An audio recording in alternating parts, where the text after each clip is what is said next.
দ্বিতীয় পাৰ্টটোৰ প্ৰথম কুৱেশ্যনটো হৈছে উমানন্দ মন্দিৰত কাৰ পূজা কৰা হয়? শিৱৰ পূজা কৰা হয়নে? গণেশৰ পূজা কৰা হয়নে? কামাখ্যাৰ পূজা কৰা হয়নে? মা কালীৰ পূজা কৰা হয়? সেইটো সুধিছে। কাৰেক্ট আনচাৰ এইটো হ'ব। শিৱৰ পূজা কৰা হয়। যদিও উমানন্দ মন্দিৰত গণেশ মন্দিৰ আছে, তথাপিও মেইনলি শিৱৰ পূজাহে কৰা হয়। আৰু উমানন্দ মন্দিৰটো কোনখন পাহাৰত আছে কেতিয়াবা সুধিব পাৰে, সেইটো হ'ব ভস্মাচল পাহাৰত অৱস্থিত। আৰু উমানন্দ মন্দিৰটো কোনজন ৰজাই নিৰ্মাণ কৰিছিল? উমানন্দ মন্দিৰটো নিৰ্মাণ কৰিছিল গদাধৰ সিংহই। উমানন্দ মন্দিৰটো যিটো আইচলেণ্ডত আছে বা যিটো নদীদ্বীপত আছে, সেইটো হৈছে ৱৰ্ল্ডৰ আটাইতকৈ সৰু এটা নদীদ্বীপ, যিটোক আমি পিকক আইচলেণ্ড নামে জনা যায়। নেক্সট কুৱেশ্যনটো হৈছে ভাৰতীয় জাতীয় কংগ্ৰেছৰ INC কেতিয়া গঠন হৈছিল? 1985ত নে 1885ত নে 1905ত নে 1920ত? কাৰেক্ট আনচাৰটো হ'ব আনচাৰ বি 1885ত। 1885ত গঠন হৈছিল INC অৰ্থাৎ ইণ্ডিয়ান নেশ্যনেল কংগ্ৰেছ। আৰু প্ৰথম ইয়াৰ সভাপতি আছিল উমেশ চন্দ্ৰ বেনাৰ্জী। নেক্সট কুৱেশ্যনটো হৈছে অসম চুক্তি কোন চনত স্বাক্ষৰিত হৈছিল? 1985ত নে 1885ত নে 1950ত নে 1920ত? কাৰেক্ট আনচাৰটো হ'ব আনচাৰ এ 1985ৰ 15 আগষ্ট। 15 আগষ্টত স্বাক্ষৰিত হৈছিল আৰু সেই সময়ত ভাৰতৰ প্ৰধানমন্ত্ৰী আছিল ৰাজীৱ গান্ধী আৰু এই চুক্তিখন স্বাক্ষৰিত হৈছিল আছু আৰু ভাৰত চৰকাৰৰ মাজত। আৰু সেই সময়ত আছুৰ সভাপতি আছিল প্ৰফুল্ল কুমাৰ মহন্ত। আৰু এই অসম চুক্তি স্বাক্ষৰিত হোৱাৰ পাছতে অসমত এটা আঞ্চলিক দল গঠন হৈছিল, যিটো অসম গণ পৰিষদ AGP নামে জনা যায়। সেইটো গঠন হৈছিল 1985ত।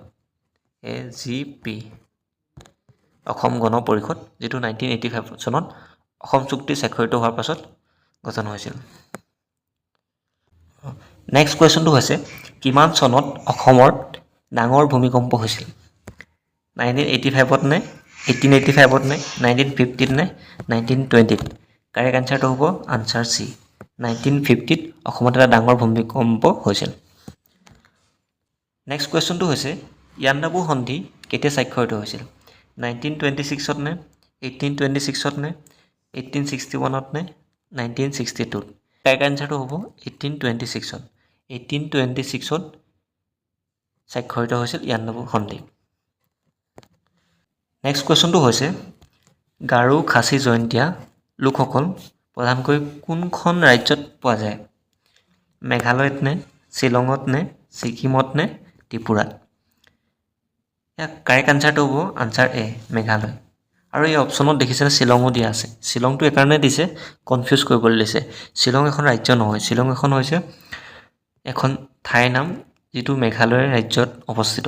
গতিকে ইয়াত শ্বিলং অপশ্যনটো দিছে, বহুতে শ্বিলং দি থৈ আহিব, গতিকে এই শ্বিলং অপশ্যনটো দিছে। ইয়াৰ কাৰেক্ট আনচাৰটো হ'ব আনচাৰ এ মেঘালয়। নেক্সট কুৱেশ্যনটো হৈছে অৰুণাচলৰ ৰাজধানী কি আছিল? গেংটক নে শ্বিলং নে আগৰতলা নে ইটানগৰ? কাৰেক্ট আনচাৰটো হ'ব ইটানগৰ। ইটানগৰ হৈছিল অৰুণাচল প্ৰদেশৰ এখন ৰাজধানী। শ্বিলং কাৰ ৰাজধানী? শ্বিলং হৈছে মেঘালয়ৰ ৰাজধানী। গেংটক কিহৰ ৰাজধানী? গেংটক হৈছে ছিকিমৰ ৰাজধানী। আগৰতলা এখন ত্ৰিপুৰাৰ ৰাজ্যৰ ৰাজধানী। নেক্সট কুৱেশ্যনটো হৈছে মায়ামৰা সত্ৰ কোনে প্ৰতিষ্ঠা কৰিছিল? শংকৰদেৱে প্ৰতিষ্ঠা কৰিছিল নে মাধৱদেৱে প্ৰতিষ্ঠা কৰিছিল নে অনিৰুদ্ধদেৱে প্ৰতিষ্ঠা কৰিছিল নে পদ্মনাথে প্ৰতিষ্ঠা কৰিছিল? কাৰেক্ট আনচাৰটো হ'ব আনচাৰ চি মায়ামৰা সত্ৰ অনিৰুদ্ধদেৱে প্ৰতিষ্ঠা কৰিছিল। নেক্সট কুৱেশ্যনটো হৈছে হেণ্ড চেনিটাইজাৰত তলৰ কোনবিধ দ্ৰব্য ব্যৱহাৰ কৰা হয়? এচিড ব্যৱহাৰ কৰা হয়নে? এলকহল ব্যৱহাৰ কৰা হয়নে? খাৰ ব্যৱহাৰ কৰা হয়নে? শ্বেম্পু ব্যৱহাৰ কৰা হয়? এই কাৰেক্ট আনচাৰটো হ'ব আনচাৰ বি হেণ্ড চেনিটাইজাৰত এলকহল ব্যৱহাৰ কৰা হয়। আহোমে মোগলক কোন চনত শৰাইঘাট যুদ্ধত পৰাস্ত কৰিছিল? 1671ত নে 1871ত নে 1861ত নে 1826ত? কাৰেক্ট আনচাৰটো হ'ব 1671 চনত আহোমে মোগলক পৰাস্ত কৰিছিল শৰাইঘাট যুদ্ধত। আৰু এই যুদ্ধখন আহোমৰ সেনাপতি কোন আছিল সুধিব পাৰে। আহোমৰ সেনাপতি আছিল লাচিত বৰফুকন। নেক্সট কুৱেশ্যনটো হৈছে এখন থানাৰ অচিজন কি ৰেংকৰ হ'ব পাৰে? সাব ইন্সপেক্টৰ ৰেংকৰ হ'ব পাৰে নে ইন্সপেক্টৰ ৰেংকৰ হ'ব পাৰে নে ASI বা এছিষ্টেণ্ট সাব ইন্সপেক্টৰ ৰেংকৰ হ'ব পাৰে নে লেছ নায়ক হ'ব পাৰে? এই কাৰেক্ট আনচাৰটো হ'ব আনচাৰ বি, ইন্সপেক্টৰ ৰেংকৰ হ'ব পাৰে। আৰু যদি ইন্সপেক্টৰ সেই থানাখনত নাথাকে তেনেহ'লে সাব ইন্সপেক্টৰে এই চাৰ্জত থাকিব পাৰে। গতিকে ইয়াৰ কাৰেক্ট আনচাৰটো হ'ব ইন্সপেক্টৰ। আৰু যদি ইন্সপেক্টৰ অপশ্যনটো নাথাকে তেতিয়া হ'ব সাব ইন্সপেক্টৰ। নেক্সট কুৱেশ্যনটো হৈছে হেমকোষ কি হয়? অভিধান হয়নে, ব্যাকৰণ হয়নে, উপন্যাস হয়নে, গ্ৰন্থ হয়? কাৰেক্ট আনচাৰটো হ'ব আনচাৰ এ, হেমকোষ এখন অভিধান হয়। আৰু হেমকোষখন কোনে লিখিছিলে? হেমচন্দ্ৰ গোস্বামীয়ে লিখিছিল। নেক্সট কুৱেশ্যনটো হৈছে শেহতীয়াকৈ ক'ত অলিম্পিক খেলৰ আয়োজন কৰা হৈছিল? জাপানত নে, পেৰিছত নে, লণ্ডনত নে, আমেৰিকাত? এই কাৰেক্ট আনচাৰটো হ'ব আনচাৰ চি, পেৰিছত। বৰ্তমান এই কুৱেশ্যনটোৰ আনচাৰ পেৰিছ, কিন্তু 2022 বৰ্ষৰ যিহেতু এখন কুৱেশ্যন, সেই সময়ত এই কুৱেশ্যনটোৰ আনচাৰটো আছিল আনচাৰ এ, জাপান। 2022 বৰ্ষত এই কুৱেশ্যনটো আহিছিল। যিহেতু 2020 বৰ্ষত জাপানত অনুষ্ঠিত হৈছিল অলিম্পিক গেম, আৰু 2024 চনত অনুষ্ঠিত হৈছে ফ্ৰান্স পেৰিছত। ভিতৰত আটাইতকৈ ডাঙৰ মহাদেশ কোনখন? এছিয়া মহাদেশ নে, ইউৰোপ মহাদেশ নে, উত্তৰ আমেৰিকা নে, আমেৰিকা? কাৰেক্ট আনচাৰটো হ'ব আনচাৰ এ, এছিয়া মহাদেশ হৈছে পৃথিৱীৰ ভিতৰত আটাইতকৈ ডাঙৰ এখন মহাদেশ। নেক্সট কুৱেশ্যনটো হৈছে ভাৰতৰ উচ্চতম ন্যায়ালয়, এইটো উচ্চতম হ'ব লাগিছিলে দেই, উচ্চতম ন্যায়ালয় ক'ত আছে? নতুন দিল্লীত আছেনে, কলকাতাত আছেনে, গুৱাহাটীত আছেনে, মুম্বাইত আছে? ইয়াৰ কাৰেক্ট আনচাৰটো হ'ব আনচাৰ এ, নতুন দিল্লীত। আৰু অসমৰ উচ্চ ন্যায়ালয়খন আছে গুৱাহাটীত। আৰু ভাৰতৰ উচ্চতম ন্যায়ালয়ৰ প্ৰথম মুখ্য ন্যায়াধীশ কোন আছিল?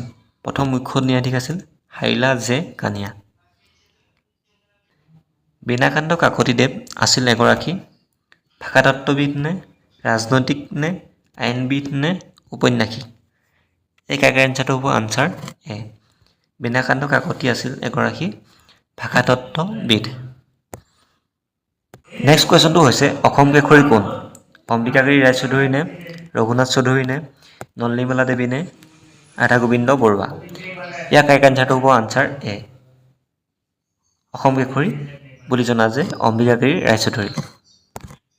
নেক্সট কুৱেশ্যনটো হৈছে ৰামায়ণ কোনে ৰচনা কৰিছিল? মাধৱ কন্দলীয়ে ৰচনা কৰিছিল নে, বেদব্যাসে ৰচনা কৰিছিল নে, কালিদাসে ৰচনা কৰিছিল নে, বাল্মীকিয়ে ৰচনা কৰিছিল? ইয়াৰ কাৰেক্ট আনচাৰটো হ'ব আনচাৰ ডি, বাল্মীকিয়ে। বাল্মীকিয়ে ৰামায়ণখন ৰচনা কৰিছিল আৰু বেদব্যাসে ৰচনা কৰিছিল মহাভাৰত। নেক্সট কুৱেশ্যনটো হৈছে অসম বিধানসভাৰ মুঠ আসনৰ সংখ্যা কিমান? 125 নে, 126 নে, 250 নে, 80? ইয়াৰ কাৰেক্ট আনচাৰটো হ'ব আনচাৰ বি, 126। আৰু বিধানসভা আটাইতকৈ আসন বেছি আছে UPত, উত্তৰ প্ৰদেশত। বিধানসভা আসনৰ সংখ্যা সৰ্বাধিক হ'ব পাৰে 500 ওপৰত হ'ব নোৱাৰে, সৰ্বনিম্ন হ'ব লাগিব 60। 60খনতকৈ কম হ'ব নোৱাৰিব বিধানসভাৰ আসন। যদিও 60খনতকৈ কম হ'ব নোৱাৰিব, তথাপিও কিন্তু ছিকিম, গোৱা, নাগালেণ্ড এনেকৈ কেইখনমান ৰাজ্যত 60খনতকৈ কম আছে। নেক্সট কুৱেশ্যনটো হৈছে আটাইতকৈ পাতল ধাতু কি? হাইড্ৰজেন নে, মিথিয়াম নে, লিথিয়াম নে, ছ'ডিয়াম? ইয়াৰ কাৰেক্ট আনচাৰটো হ'ব আনচাৰ চি, লিথিয়াম। লিথিয়াম হৈছে আটাইতকৈ পাতল ধাতু। আৰু ছ'ডিয়াম হৈছে কেৰাচিন তেলত ডুবাই ৰাখিব লগা হয়, মুকলিকৈ ৰাখিব পৰা নাযায়।